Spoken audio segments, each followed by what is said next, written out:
xamal ko ni dañ ko invité ci dialogue bi waaye naka nga gisee des gens des membres de l'APR dialogue bi war a mën a nekk lenn li nga xam ne da leen di war a boole mu indi divergence seen biir. ah man de li ma gis commencé woon naa ko wax tuuti ci plateau bi ak Ibrahima jox nga ma occasion ma dellu si waat rek mooy que dama jàpp ne xew-xew bu nekk day am lu muy feeñal ak lu muy nëbb xew-xew boo gis rek noonu la. léegi dialogue national bi moi je l'appelle dialogue sur le système politique dialogue républicain voilà sur le système politique au Sénégal dafa feeñal ay dissensions au niveau du leadership de l'APR. alors lu bëri lu nëbb woon ci diggante homme politique yi.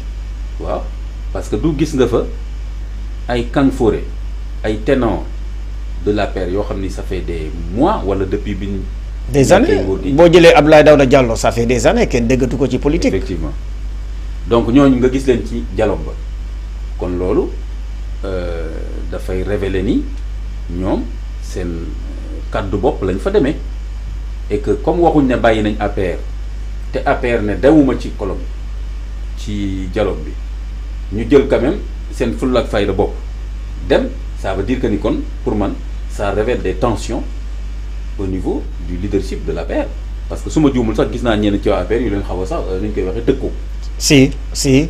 donc ça révèle des problèmes. waaw parce que problème de leadership ça veut dire que am na ñoo xam ne fi mu nekk nii soit ñu ngi waaj a bàyyi boo déggee ñu ci bàyyi ci ñoom ci fan yi wala moom la bett wala en tout cas gisatuñ seen bopp donte woon bàyyeeguñu genre dañuy suspendre un peu seen activité gisoo leen ci.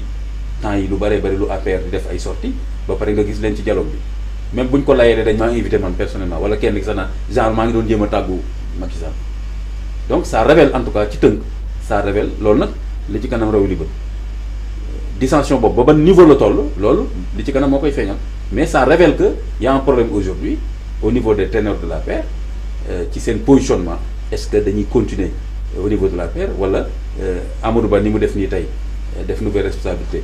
non Diouf Sarr tam génnee mouvement. voilà parti boppam. parce que am na ñeneen ñoo xam ne tamit soit dañuy rejoindre ñooñu buñ leen wóoloo wala est-ce que ñoom seen bopp dañuy teg dara Aly Ngouille Ndiaye.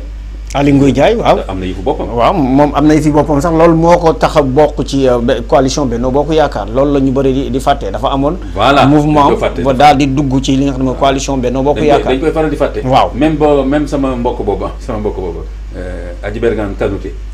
nit ñi tam dañ koy fàtte dafa amoon yëfu boppam de. dafa waaw dafa am waaw àndaloon non dañ doon jàppale Macky politique. Benno Bokk Yaakaar. c'est-à-dire rassemblement la lu. nit ñi dañuy fàtte loolu. ñu bëri dañuy fàtte loolu ay geenu APR lañu woon ak yu mel noonu. donc am na ñoo xam ne tey ci biir comme ci APR la ñuy wax nekk nii am na ñoo xam ne tey ci biir APR kenn déggu leen depuis quelque temps ñu dem ko muy ji dialogue ba ça veut dire que soit dañuy waaj a génn APR peut-être teg seen plateforme bopp. soit que ñàkkul ne ñu ngi waxtaan ci suuf ak le pouvoir actuel l'avenir nous le dira. parce que Benoît Sambou moom wax na ni carrément moom jàpp na ni. waa APR génnee nañ ko bu yàgg.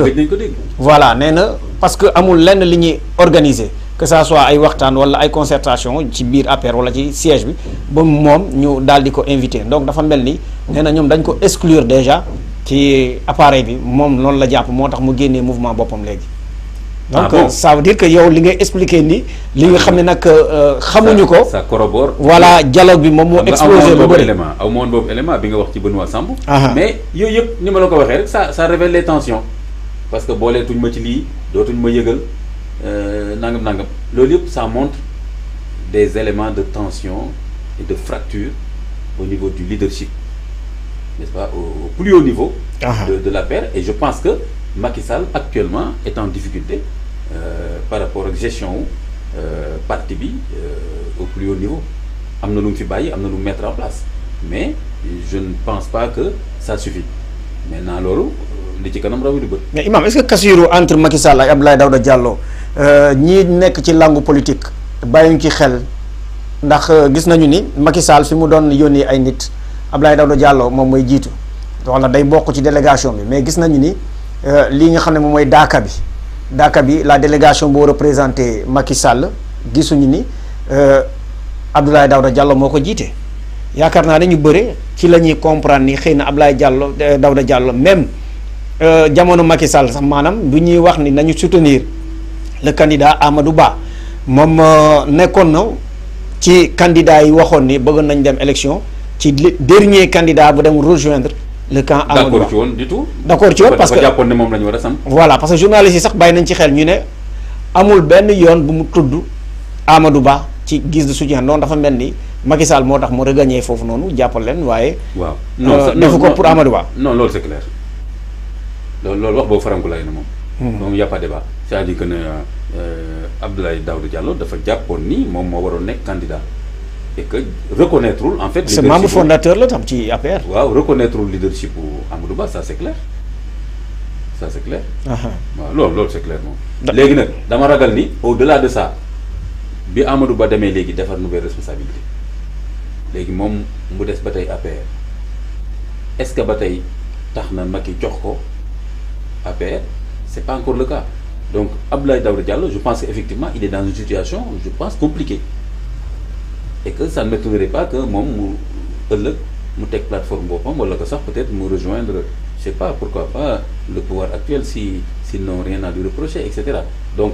wala ses anciens camarades ñoom Diouf Sarr ñoom Amadou Ba moom xam na. ah déedéet Amadou Ba moom du fa def. je pense voilà mun na nekk ñoom Abdoulaye Diouf Sarr seen biir nag waaw parce que ñoo nekkoon ci gouvernement bi di lijjanti seen i affaire xaw ma nag lan lañ jotee seen biir mais daal ñoom ñaar il me semble qu'ils n'ont pas les atomes crochus ci affaire leadership moom ça c'est clair. d'accord Abdoulaye Seydou Sow moom ginnaaw loolu sax tax na ba ñu daal di créer waxtaan.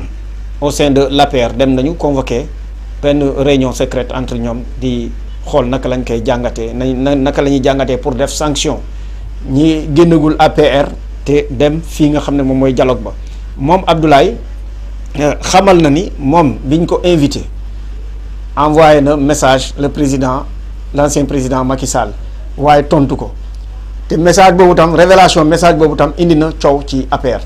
est-ce que am na yéen yi nga xam ne tam moom war na ko def ci penc bi ginnaaw bi mu xamee ni moom ak Macky Sall donc ñoo ko waxtaanee même bu dee tontu ko parce que mënul wax lan moo tax tontu ko xëy na le timing aussi parce que Macky Sall nekkul nit bi nga xam ne nag mun nañ jàpp ni amul leneen lu muy def. voilà mun na nekk tam contre-temps la wala ci xam nga moom tam waxul. période bu kii bi def. message bi def. parce que même ñun sax ñi nga xam ne ñoom en train de poser les bonnes questions. voilà ñun ñi nga xam ne nag defuñu dara léeg-léeg nit dina la envoyer message 2 jours. 3 jours balaa nga koy tontu. moo tax il faut faire attention ci seen élément de langage yi ñoom on ne sait jamais li ci nekk dañuy choisir toujours ñoom ci li ñuy wax ñàkkul ne am na lu ko mag yi wax avant ne ko peut-être man daal ku ma déggal bul dem ci dialogue bi ba pare. mu bëggoon ko convaincre yónnee ko message ne ko bon naruma woon dem mais comme dañ ma invité en tant que ancien ministre xaw ma naam donc yooyu yëpp mag yi genre bon kii bu ma la jël quoi man wax naa ko li ma koy wax mën na am aussi que comme tu as dit que Macky n'a pas eu le temps de répondre parce qu'il doit traiter beaucoup de courriers ça c'est clair am na secrétaire am xam naa ni y a tellement de trucs et cetera ñetteel bi tamit li nga wax man foofu dama la fay rejoindre mooy que est-ce que ça n'a pas été aussi des mots de trop en public et que pour man lii nekkul leneen luy écorcher encore image u n'est-ce pas le leadership de l'APR comme ni ma la ko waxee donc l'un dans l'autre l'APR est en train de vivre une crise de leadership et day répond réunion de boobu ñu def c'est une réunion de crise pour man. réunion de crise la sax. voilà tout se cristallise dans ça c'est une réunion de crise boo gisee ñu woote réunion boobu c'est ñoom seen bopp ils se sont rendu compte que quand même ba attends ça commence à aller dans tous les sens gars yi kaa leen ñu waxtaan. parce que rencontre APR yëpp surtout affaire Farba ak yéen. lii c'est une réunion de crise. c'est pas une question de répondre au pouvoir yaa ngi jàpp samay militants haute cour de la justice defuma dara lu tax nga may convoquer là c'est différent hein. Ça c'est beaucoup plus sérieux c'est vraiment à l'interne ça moo tax ma ne la fi mu nekk nii je pense que la question du leadership même de l'APR c'est cette question qui est en train de se jouer et je pense que dans quelques jours ñàkkul mu am ay affaires yu feeñ ci wàll boobu. voilà bu dee Macky Sall réglé waat affaire bi. ñu nangul ko leadership am ba tey et que il est toujours intéressé par la question politique et même éventuellement par l'élection de 2029 soit Macky Sall ne leen léegi man sonn naa ci léegi je me fatigue sonn naa seen i mbir man léegi maa ngi concentré wu ci samay responsabilités à l'international seet leen lu ngeen di def on va voir.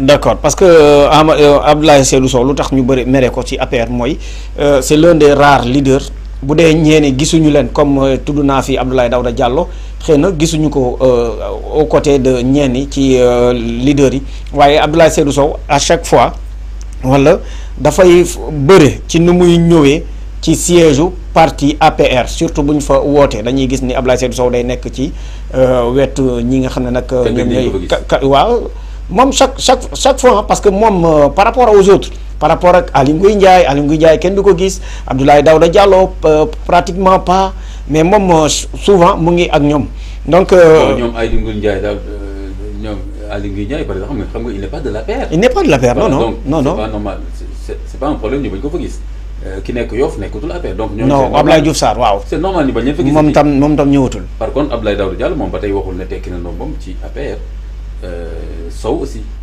waaw donc Abdoulaye Seydou Sow. li muy jéem a expliqué wu nii ay genre tàggu naa ma kii tontu ma bon dans quelques jours. di nga gis dina leer après kii bi résultat crise bi. waaw ok d'accord mais c'est li gën a am importance fi nekk xam nga lan la loolu yëpp c'est des composantes d'une crise qui est très sérieuse actuellement au niveau de la paix. d'accord visite Ousmane Sonko fële ca Côte d'Ivoire ndax mun nañu wax ni dañuy daal di dékilaat suñu diplomatie bi ñu jàpp ni ñu bëri jàpp ni nekkul à sa place parce que déjà ku dem gis élection bu Amadou Hott bii ni jàpp nañu ni suñu voisins yi nanguñu jàppale comme il le faut. loolu man awma ci forcément boobu gisin. waaw parce que xam nga affaire gaawantu rek bëgg